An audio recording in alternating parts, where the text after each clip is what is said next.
So the first incarnation, I would say, was that of the goddess. She was the first to lead people towards God. Because if you see in the world, we have this chakra of Swadhisthana. And we have also the great gurus, prophets who came, who tried to save human beings. But this was later. Before came the goddess, who saved people from all these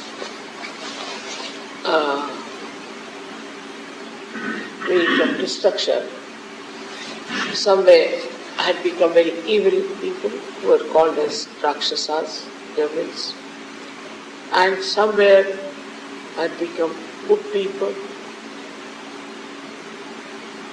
Out of them then the goddess created these great saints.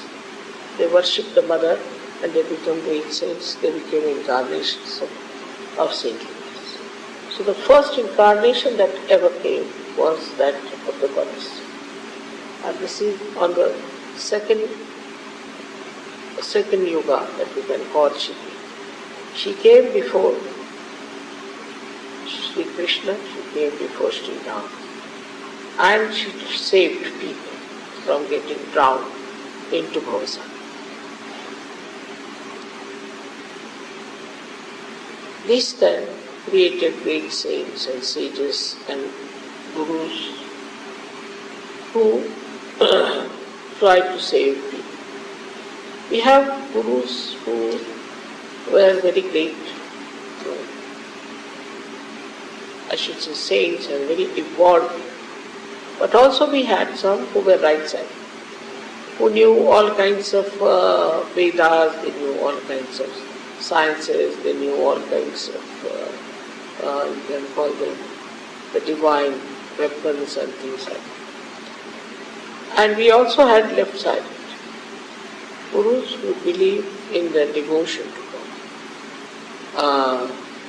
Like you can say, Moses was there, Abraham, Moses, all these people came who were left-sided.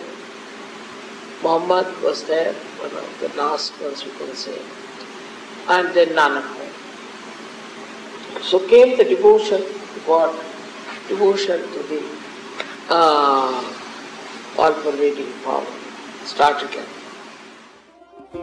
Shri Abraham ji, जो श्री आदि गुरु दत्तात्रेय जी के दूसरे अवतरण हैं, उन्हें father of multitude of Nations के नाम से भी जाना जाता है। उस समय वहाँ के लोग मूर्ति पूजन में विश्वास करते थे और मूर्तियों पे बलि देने जैसे कर्म कांड किया करते थे। अब्राहम जी एक ही ईश्वर में विश्वास रखते थे, ईश्वर जो शाश्वत है, अनंत है और निराकार है। ईश्वर की पूर्ण हृदय से भक्ति करने में विश्वास करते थे। अपने शब्दों, त्याग और विश्वास के उदाहरणों से श्री अब्राहम ने लोगों की धारणा बदलने की कोशिश की। परमेश्वर की आज्ञा और आदेश अनुसार अब्राहम जी ने बलिदान का उदाहरण प्रस्तुत किया। परमेश्वर ने इब्राहिम के विश्वास की परीक्षा ली। उन्होंने अपने समर्पण को साबित करने के लिए अपने प्यारे बेटे इसहाक को मारकर बलि देने को कहा। इब्राहिम ने स्वीकार किया, वह अपने बेटे को मारने वाले थे जब भगवान के एक दूत ने समय पर उनका बाहे को रोक दिया। उनका पूर्ण जीवन आस्था, बलिदान, प्रतिज्ञा और धैर्य का प्रतीक है। अपने देश, अपने लोगों और अपने पिता के घर को छोड़ दो और उस देश में चले जाओ जो मैं तुम्हें दिखाऊंगा।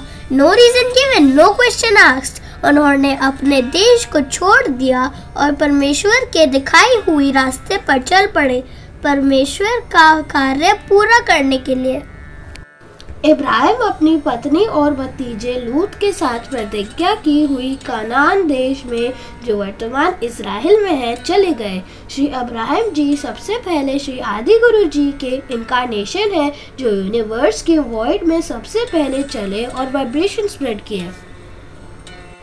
मैं आपको आशीर्वाद दूंगा और पृथ्वी के सभी लोगों को आपसे आशीर्वाद प्राप्त होएगा।